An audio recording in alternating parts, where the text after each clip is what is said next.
E aí, pessoal do sétimo ano, tudo bem? Durante essa unidade, nós já estamos falando sobre alguns tipos de domínios morfoclimáticos.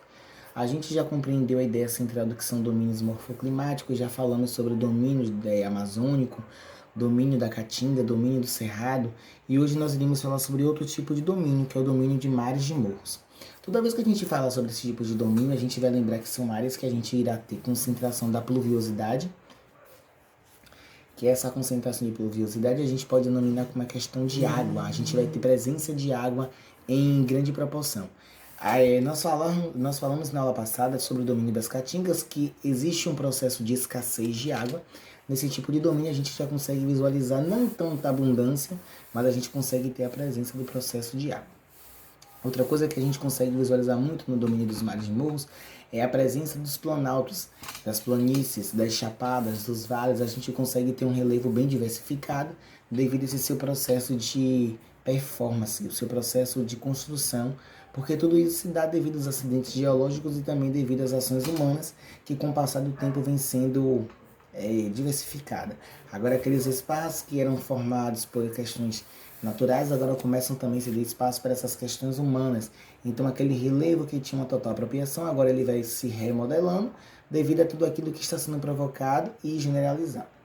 Mas quando a gente fala sobre essas questões de domínios, uma coisa que eu queria focar em bastante para vocês é o processo de poluição.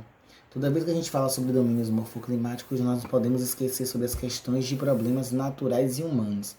A poluição é um problema que tem sido constante e grave com o passar dos anos. Devido à falta de conscientização, de descartes em lugares corretos, a forma de entender o processo de reciclagem, saber onde aquele resíduo precisa ser descartado para que ele possa ser reutilizado, vem colaborando para esse processo de poluição. Muitas vezes uma ação básica nossa provocada durante o dia pode gerar sérios danos. Muitas vezes nós achamos que aquele lixo que nós utilizamos de uma coisa tão básica como uma garrafa PET ou às vezes um plástico que foi utilizado em uma bala, a gente tem o costume de descartar em lugares devidos. O que isso acontece? Certamente quem irá sofrer é o próprio ser humano por as ações provocadas por ele mesmo. Então aqueles espaços que eram espaços que a gente conseguia ter alta concentração natural, agora se tornam espaços com alto processo de poluição. Espaços que a gente não consegue ter total habitação e espaços também que a gente irá ter uma dificuldade nesse processo de plantações, produtos que vão ser produtos bem aceitos no mercado, porque agora tudo isso foi provocado pelo ser humano. Não podemos esquecer também sobre essas questões de queimadas, porque o ser humano ele vem provocando ações sem entender o que tudo isso poderá gerar. Quando a gente fala sobre queimadas, nós falamos também sobre o processo de poluição, porque as queimadas ela tanto agride o solo como ela também agride o ar. Sabemos que o ar é muito importante para a nossa sobrevivência, porque através dele também nós temos o processo do oxigênio. E se tudo isso começa a ser contaminado, a gente fala sobre a questão natural que sofrerá com esses problemas, mas também a gente não pode esquecer que o próprio ser humano irá sofrer com aquilo tudo. Pessoas que já têm um problema respiratório, pessoas que têm dificuldade de se habituar em alguns espaços, começam agora a sofrer por essas ações que são provocadas pelo ser humano.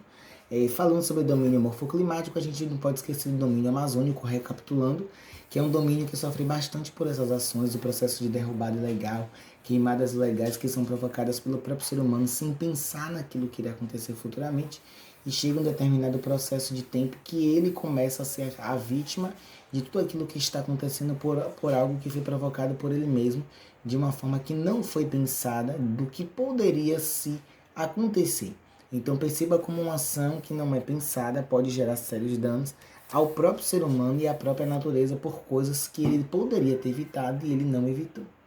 Pessoal, existe uma atividade que já encontra-se disponível lá no site do colégio, é importante que vocês realizem, entreguem para mim nos prazos corretos e a gente, durante este período de aula, iremos ter o processo explicativo de como será nosso trabalho de atualidades.